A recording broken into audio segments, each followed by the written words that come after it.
Welcome to high school mathematics ছাত্ৰ ছাত্ৰীসকল অষ্টম শ্ৰেণীৰ গণিতৰ আমি পঞ্চম অধ্যায় তথ্যৰ ব্যৱহাৰ পাঠটো আলোচনা কৰি আছিলোঁ। আজি আমি দুই নং প্ৰশ্ন আলোচনা কৰিম। অনুশীলনী 5.1 দুই নং প্ৰশ্নটো আলোচনা কৰিম।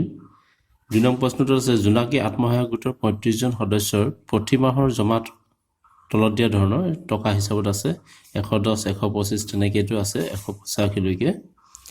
এতিয়া কি কৈছে যে 110 120 120 130 130 140 আদি অন্তৰাললৈ দাগ চিহ্ন ব্যৱহাৰ কৰি বাৰংবাৰটা বিভাজন তালিকা প্ৰস্তুত কৰা।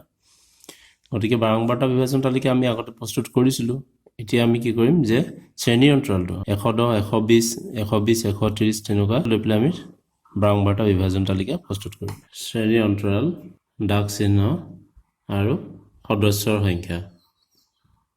শ্ৰেণী অন্তৰালবোৰ হ'ব কেনেকুৱা যে 110 120 110 120 120 130 130 140 140ৰ পৰা 150 দহকৈ বাঢ়ি যাব 150 160 160 170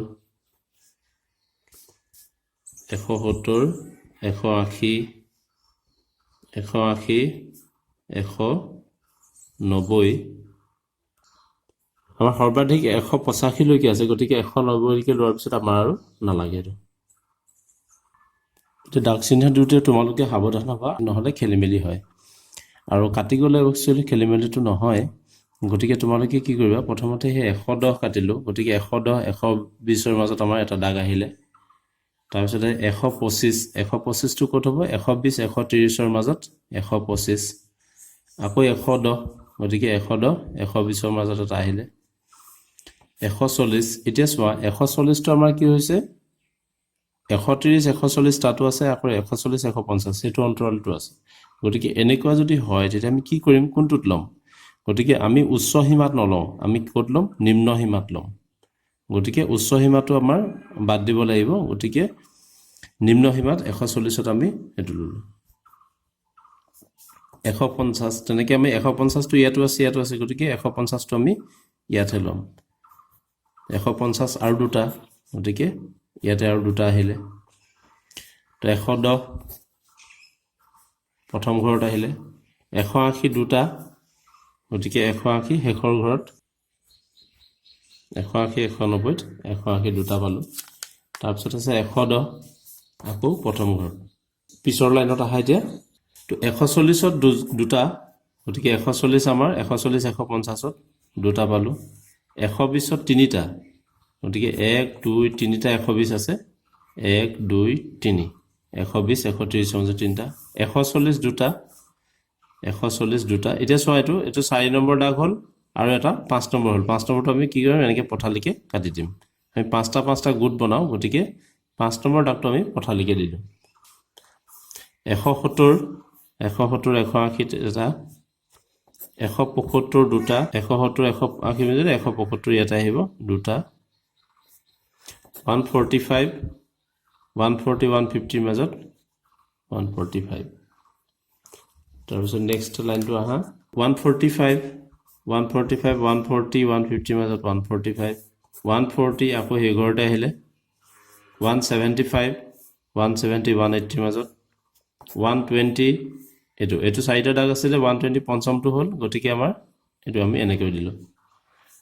তাৰপিছত আহিলে 125, তাতেই হ'ব 125 130 130 140ৰ মাজত 135 দুটা, 130 140ৰ মাজতে হ'ল এইটো দুটা।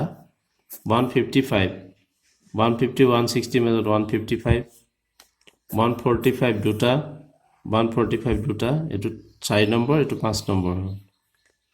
175 175 এইটো 5 নম্বৰটো হ'ল। 185 180 190ৰ মাজত হ'ল। এতিয়া সদস্যৰ সংখ্যাবিলাক লিখি যোৱা। ইয়াত আমি দাগ পালোঁ 4টা, গতিকে সদস্যৰ সংখ্যা 4। ইয়াত দাগ পালোঁ আমি 5 1 6, গতিকে 6টা। ইয়াত পালোঁ 3, ইয়াত পালোঁ 5 5 10, ইয়াত পালোঁ আমি 4, ইয়াত আমি কোনো দাগ পোৱা নাই, গতিকে এইটো 0। ইয়াত 5টা, ইয়াত 3টা এটা টোটাল কৰিছো এইটো 35 হয় না নহয় 6 4 10 3 13 10 23 23 27 27 5 32 32 3 35 গতিকে মুঠ আমি পালো 35 গতিকে আমাৰ যি আমি 35 জন সদস্যৰ কথা ক'লে আমাৰ এটো মিলি গ'ল গতিকে আমাৰ 2 নম্বৰ প্ৰশ্নৰ সমাধানটো হৈ গ'ল এটা 3 নম্বৰ প্ৰশ্নটো কি কৈছে 3 নম্বৰ প্ৰশ্নটো কৈছে যে 2 নম্বৰ প্ৰশ্নৰ তথ্য ৰাশিৰ পৰা প্ৰস্তুত কৰা 12টা বিভাজন তালিকা অৰ্থাৎ এই বিভাজন তালিকাখনৰ পৰা এটা হিষ্টগ্ৰাম বা স্তম্ভলেখ প্ৰস্তুত কৰিব লাগে আৰু তাৰ পৰা কিছুমান প্ৰশ্ন দিছে এখিনি উত্তৰ লিখিব লাগে যে কোনটো শ্ৰেণীৰ অন্তৰ্গত আটাইতকৈ বেছি সদস্য আছে আমি গম পালো এটো কোনটোত আছে 140 150 ত বেছি আছে 10 জন 150 ত বা তাতকৈ বেছি জমা ৰাখা মুঠ সদস্যৰ সংখ্যা গতিকে ইয়াৰ পিছত 150 160 150 160 পিছৰখিনি হৈ যাব তাত 4 5 9 3 12টা হ'ব কোনকেইটা শ্ৰেণী অন্তৰালৰ সদস্য সংখ্যা সমান 3 নম্বৰ সমাধানত হিষ্টগ্ৰাম বা স্তম্ভলেখ অংকন কৰিবৰ কাৰণে আমি কি কৰিম প্ৰথমতে অনুভূমিক আৰু উলম্ব অক্ষৰেখাৰ দল আমি বনাই লম এডাল অনুভূমিক দল বনালো তাৰ পিছত আমি ইয়াৰ লম্ব হোৱাকৈ এটা আমি উলম্ব এডাল বনালো ইয়াৰ সম্পূৰ্ণ লম্ব হোৱাকৈ 90 ডিগ্ৰী হোৱাকৈ আঁকিবা তেতিয়া চিত্ৰটো শুদ্ধ হ'ব গতিকে ওপৰলৈ আমাৰ সৰ্বোচ্চ সদস্যৰ সংখ্যা 10 আছে টেবুলখনত গতিকে আমি ইফালে আমি 10 লৈকে লম আৰু লবলৈ সহজ 1 সেন্টিমিটাৰত যদি 1 একককৈ লৈ লওঁ আমি 1 সেন্টিমিটাৰত 1 একককৈ লৈ আমি 10 লৈকে লৈ লওঁ 2 এক বেছিও ল'ব পাৰা একো প্ৰবলেম নাই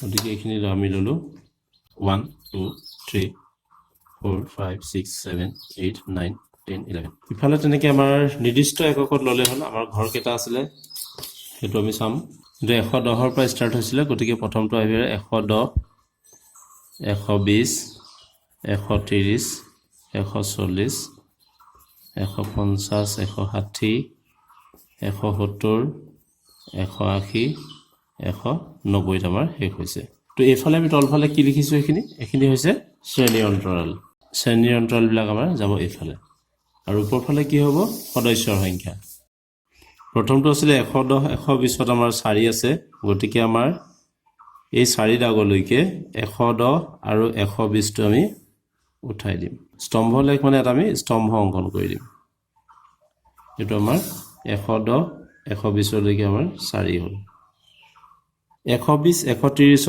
6 120 ৰ পৰা 130 ত তাত আমাৰ 6 গতিকে 120 ডাল আমাৰ 6 লৈকে উঠি আহিব 120 ৰ দাগটো আৰু 130 ত আমি 6 দাগ এটা দিম এটো আমি 6 লগত মিলাই চালো পুৰা মিলি আছে এটো হল আমাৰ 6 গতিকে এটো প্ৰথমটো 4 আছিল তাৰ পিছত এটো 6 130 ৰ পৰা 140 130 140 ত আছে 3 গতিকে আমি ইয়াৰ এফালৰ দাগটো আছে গতিকে 3 ত আমি এনেকে 3 ৰ পৰা আমি এনেকে দাগ এটা লব পাৰো লৈ ইফালে আমি 140 ৰ পৰা 3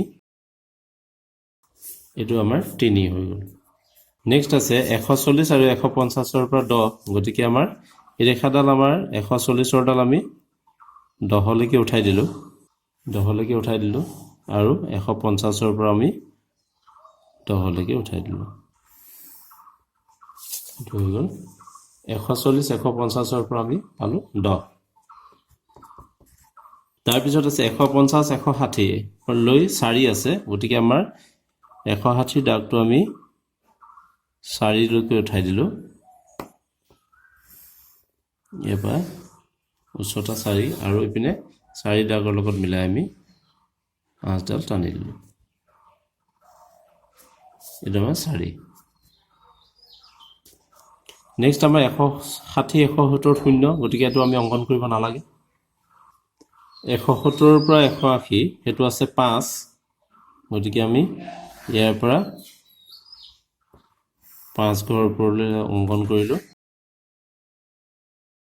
5 তাৰ পিছত আছে 3 গতিকে আমি 190 ত 3 দাগটো দি এনে ধৰণে টানি দিলো গতিকে এটো হৈ গ'ল 5 এটো হৈ গ'ল 3 গতিকে এটো হৈ গ'ল স্তম্ভলেখ বা হিষ্টগ্ৰাম বুলি কোৱা হয় আৰু ইয়াত আমি দণ্ডলেখত কি পাইছিলো আমি প্ৰত্যেকটো হুকিয়াকে থাকে আৰু তাত শ্ৰেণী অন্তৰাল নাথাকে দণ্ডলেখত আৰু ইয়াত কি হয় শ্ৰেণী অন্তৰাল থাকিব বা এটাৰ উচ্চ সীমাটো আনটোৰ নিম্ন সীমাৰ লগত মিলি থাকিব গতিকে আমাৰ হিষ্টগ্ৰামবিলাক এটা আনটোৰ লগত স্তম্ভবিলাক লাগি থাকিব হিষ্টগ্ৰাম বা স্তম্ভলেখৰ অংকনটো হৈ গ'ল ইয়াৰ পিছত কেইটামান প্ৰশ্ন দিছে ইয়াৰ লগতে কোনটো শ্ৰেণী অন্তৰালত আটাইতকৈ বেছি সদস্য সংখ্যা আছে গতিকে কি হ'ব আমাৰ 10 আছে বেছি গতিকে কোনটো আছে 140 পৰা 150ৰ ভিতৰত 140 150 শ্ৰেণী অন্তৰালত আটাইতকৈ বেছি সদস্য সংখ্যা নেক্সট সুধিছে যে 150 বা তাতকৈ বেছি জমা ৰখা মুঠ সদস্যৰ সংখ্যা কিমান গতিকে 150ৰ পিছত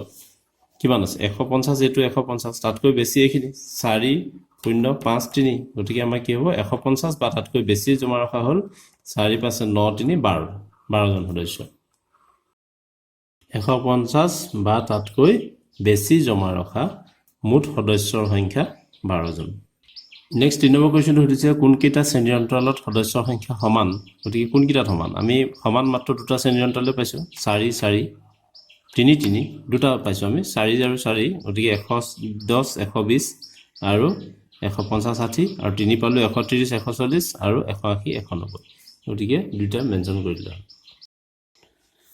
120 আৰু 110 120 আৰু 150 160 শ্ৰেণী অন্তৰালৰ সমান আৰু আনটোটা কি হ'ব 130 140 আৰু 180 190 শ্ৰেণী অন্তৰালৰ সমান আজিলৈ ইমানলৈকে দিলো আৰু তোমালোকে যিসকলে চেনেলটো সাবস্ক্ৰাইব কৰা নাই সাবস্ক্ৰাইব কৰিবা আৰু ইয়াতে তোমালোকে দেখিছা এখন প্লেলিষ্ট পাইছা সেই প্লেলিষ্টত ক্লিক কৰিলে তোমালোকে আগৰ ক্লাছবিলাকৰ ভিডিঅ'বিলাক পাবা সেইখিনি তোমালোকৰ যাৰ যাৰ প্ৰয়োজন আছে চাবা বন্ধুবৰ্গৰ মাজত লিংকটো শ্বেয়াৰ কৰিবা আৰু আজিলৈ ইমানলৈকে দিলো ধন্যবাদ